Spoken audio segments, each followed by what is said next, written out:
आप कितने भी लोगों को इकट्ठा कर लें, जब लोग स्वेच्छा से नहीं आ रहे हैं तो उसका फर्क तो कुछ पड़ना नहीं है। प्रधानमंत्री आकर तो वही बात कह रहे हैं कि हमने बिहार के लोगों के लिए अनाज की व्यवस्था कर दी, बिहार के श्रमिकों को गुजरात जाने के लिए ट्रेन की व्यवस्था कर दी। तो ये बातें तो लोग 10-15 साल से सुनकर पक गए हैं। आज समय है मोदी जी से पूछने का कि मोदी जी ये बताएं कि 15 साल में फैक्ट्री बिहार के बजाय गुजरात में ही क्यों लगती है, बिहार में क्यों नहीं लगती है। हम कह रहे हैं कि नीतीश कुमार मानसिक तौर पर स्वस्थ नहीं है, और अगर झूठ बोल रहे हैं, गलत बोल रहे हैं, तो आप हम पर मानहानि का मुकदमा कर दीजिए, केस कर दीजिए। आज पटना के पॉस इलाके में मंत्रियों के घर के सामने, नेता प्रतिपक्ष के घर के सामने गोलीबारी सुबह में हुई है, क्या कहेंगे इस पे आप? नहीं, देखिए, प्रधानमंत्री आ रहे हैं, तीसरी बार आ रहे हैं पिछले 2 महीनों में, और जैसा कि हम लोगों ने पहले भी कहा था, ये तो एक सेट पैटर्न है एनडीए भाजपा की सरकार का। जहां पर भी चुनाव होता है वहां प्रधानमंत्री सरकारी दौरे के तौर पर वहां आते हैं और पॉलिटिकल प्रचार करते हैं। बिहार में भी वो हो रहा है। हम लोगों ने मधुबनी में देखा, पूरे बिहार से पंचायती राज से चुने हुए लोगों को सरकारी खर्चे पर मधुबनी में जुटाया गया। उसके बाद अभी विक्रमगंज पीरो के एरिया में उन्होंने एक बैठक करी, और अभी भी जो बैठक हो रही है दसौली सिवान में, वहां पर भी यही हम लोग सुन रहे हैं कि पूरे इलाके के सारे स्कूलों को, सारे आंगनवाड़ी सेंटर्स को, सबका गाड़ी बस सबको व्यवस्था देकर सरकारी तौर पर इकट्ठा किया जा रहा है। लेकिन मैं वही उसी पर आ रहा हूं कि आप कितने भी लोगों को इकट्ठा कर लें, जब लोग स्वेच्छा से नहीं आ रहे हैं तो उसका फर्क तो कुछ पड़ना नहीं है। दूसरी बात जो बिहार के लोगों के समझने के लिए है कि प्रधानमंत्री यहां आ रहे हैं और ये जो खर्च हो रहा है, ये खर्च किसका हो रहा है? ये बिहार सरकार का हो रहा है, बिहार की जनता का हो रहा है।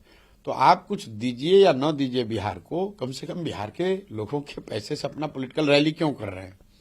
रह गई बात कि प्रधानमंत्री इन रैलियों में आकर क्या कह रहे हैं।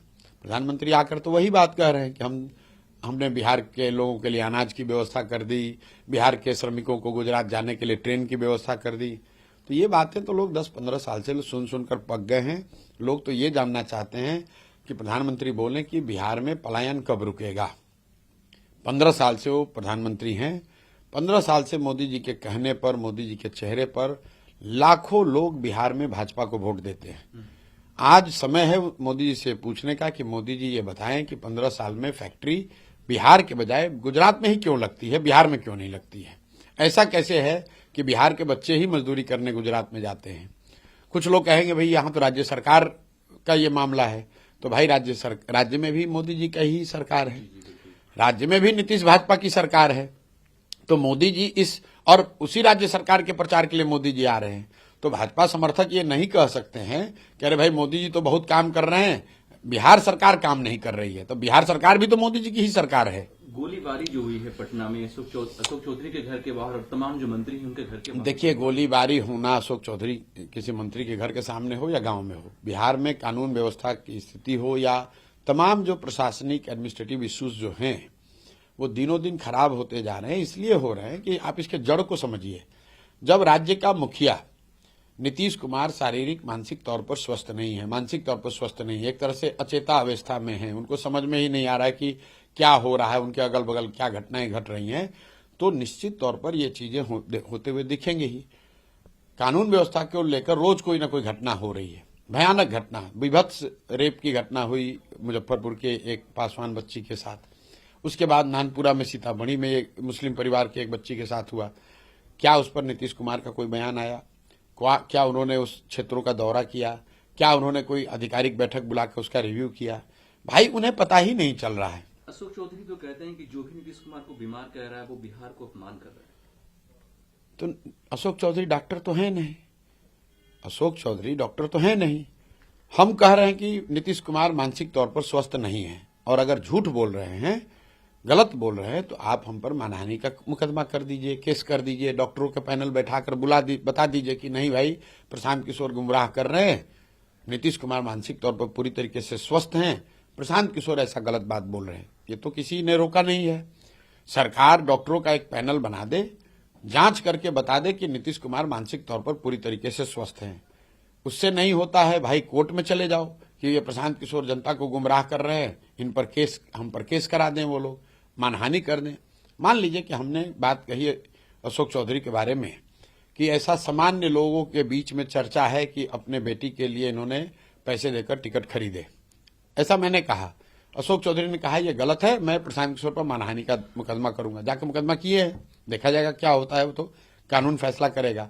उसी तरीके से अगर हम कह रहे हैं कि नीतीश कुमार मानसिक तौर पर स्वस्थ नहीं हैं, अगर आपको लगता है कि गलत है तो जाके मानहानि का मुकदमा कर दीजिए, थाने में केस कर दीजिए, डॉक्टरों का पैनल बुलाकर सर्टिफिकेट जारी करा दीजिए। सच्चाई यह है कि आप ये नहीं कर सकते हैं क्योंकि नीतीश कुमार सही में मानसिक तौर पर स्वस्थ नहीं है।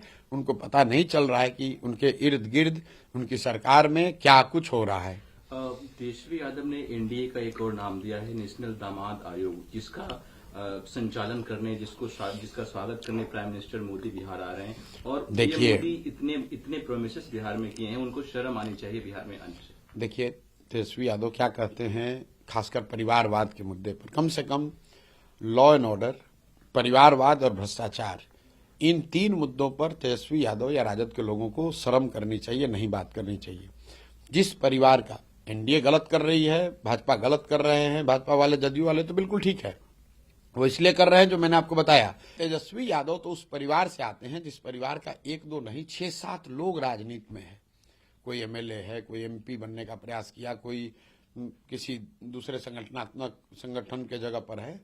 तो जो लोग परिवारवाद के पुरोधा हैं बिहार में, जो भ्रष्टाचार के सबसे बड़े जनक हैं, जो यहाँ अपराध तंत्र को बनाने चलाने वाले लोग हैं, वो लोग इन बातों पर टिप्पणी करती है तो बड़ी हंसी आती है। प्रश्न सर, ये बिहार की राजनीति में परिवारवाद इतना हावी क्यों है? और साथ में तेजस्वी यादव बीजेपी को कहते हैं, बीजेपी के लोग तेजस्वी यादव को कहते हैं, तो ये इसलिए है, ये लालू और तेजस्वी और भाजपा की बात नहीं है। बिहार, जब मैंने ये जन स्वराज अभियान शुरू किया तो मैंने एक यहाँ अध्ययन कराया जिसमें ये देखा कि कुल 1250 परिवार के लोग ही आज तक बिहार में पिछले 25-30 वर्षों में एमएलए एमपी बने हैं।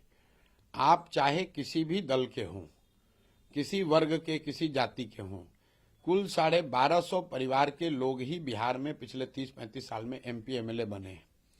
लोग जैसे समझते हैं कि भाजपा परिवारवाद पार्टी नहीं है, तो मान लीजिए कि उन्हीं का एग्जाम्पल ले लीजिए। लालू की पार्टी में परिवारवाद है तो सब जानता है। आप भाजपा को ले लीजिए, भाजपा के उप मुख्यमंत्री सम्राट चौधरी, इनके पिताजी शकुनी चौधरी, कांग्रेस की जब यहाँ राज होता था तो उसमें विधायक और मंत्री थे। फिर जब लालू जी का राज आया तो उसमें भी विधायक मंत्री बने। फिर जब नीतीश जी का राज आया तो उसमें भी विधायक मंत्री बने। मांझी जी जब मुख्यमंत्री बने तो उसमें भी विधायक मंत्री थे। और आज जब भाजपा की बढ़त थोड़ी दिखी पिछले 5-10 वर्षों में, तो भाजपा को भी कोई दूसरा कुशवाहा नेता नहीं मिला, उनको भी शकुनी चौधरी का लड़का ही मिला। तो ये हर विधानसभा क्षेत्र में, हर लोकसभा क्षेत्र में बिहार में आप देखेंगे 4-5 परिवार हैं, वही घूम फिर के वही किसी न किसी दल से लड़ते हैं, वही जीतते हारते हैं। उसी को तोड़ने के लिए तो जनसुराज जैसी व्यवस्था बनाई जा रही है।